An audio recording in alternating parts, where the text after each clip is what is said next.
សូមបីតែគិតក៏មិនអាចយកឈ្នះកម្ពុជាយើងបានដែរបាទដោយសារកម្ពុជារបស់យើងគឺយើងមានតួអង្គអ្នករក្សាប្រទេសហ្នឹងគឺពីរតួអង្គហ្នឹងគឺសំខាន់ណាស់ជំរាបសួរបងប្អូនកូនក្មួយទាំងអស់គ្នាជាទីគោរពនិងជាទីស្រឡាញ់ខ្ញុំមិនចង់លើកឡើងទេប៉ុន្តែខ្ញុំនឹងលើកឡើងបន្តិចពាក់ព័ន្ធជាមួយនឹងបញ្ហាសៀមបាទសៀមគឺកំពុងតែ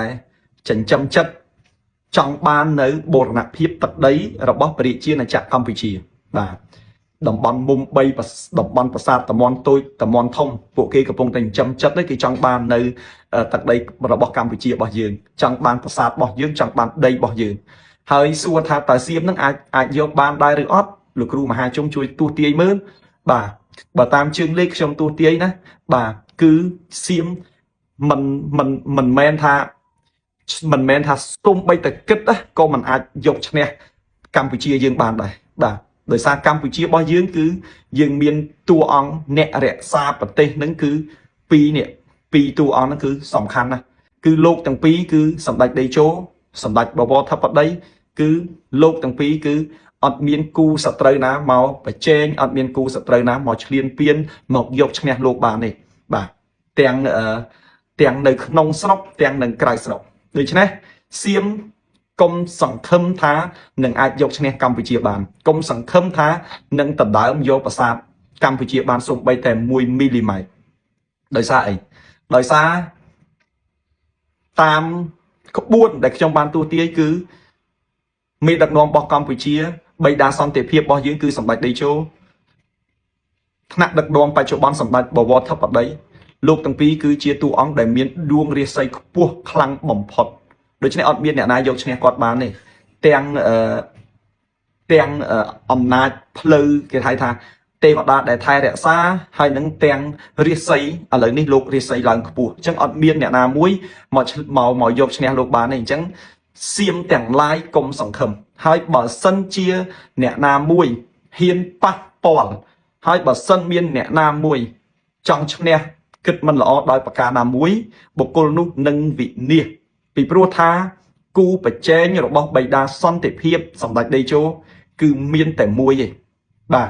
ដែលជាអ្នកដែលមានសិទ្ធិប្រជែងជាមួយសម្ដេចបានគឺជាបុគ្គលដែលកើតឆ្នាំច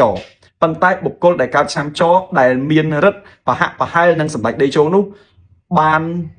លាពីផែនដីបាត់ហើយលោកបានទៅកាន់ឋានសួគ៌បាត់ហើយអញ្ចឹងចប់ពីបុគ្គលដែលចាក់ចេញពីផែនដីទៅកាន់ឋានសួគ៌ហើយមានតែម្នាក់នឹងទេឥឡូវនេះអត់មានគូ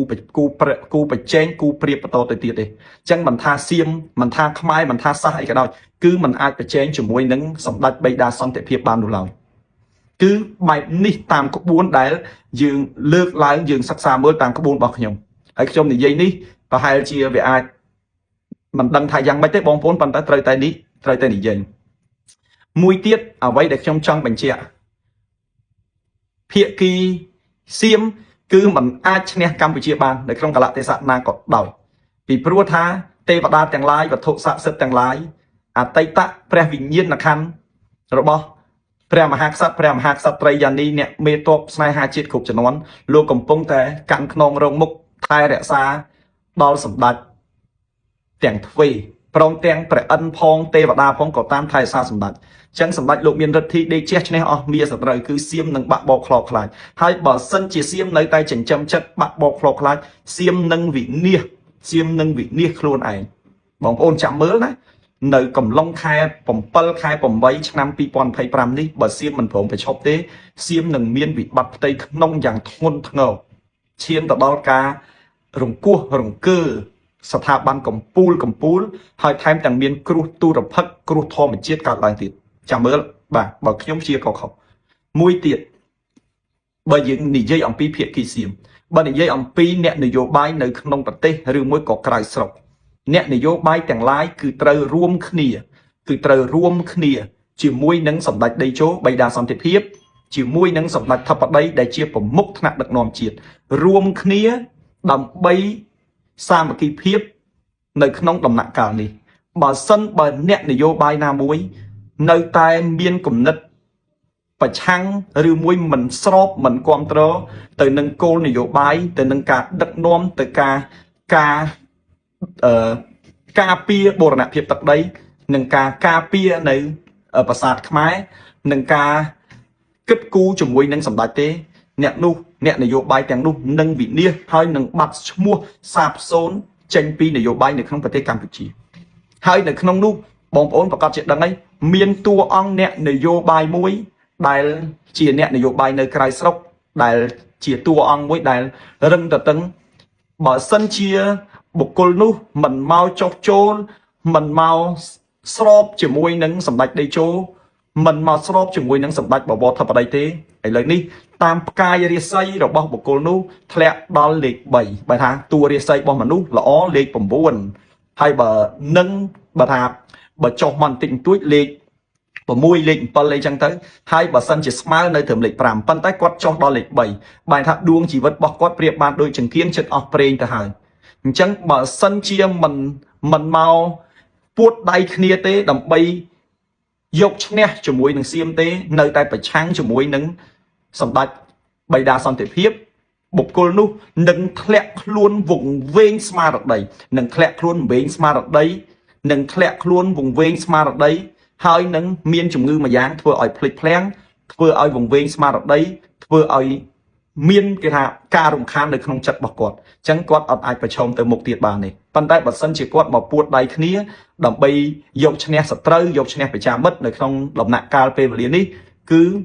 គាត់នឹងមានជីវិតរស់បន្តទៅទៀតប្រកបដោយសតិបញ្ញាល្អប៉ុន្តែបើសិនជានៅតែធ្វើអញ្ចឹងរាល់ថ្ងៃនឹងវង្វេងវង្វាន់ស្មារតីហើយក៏នឹង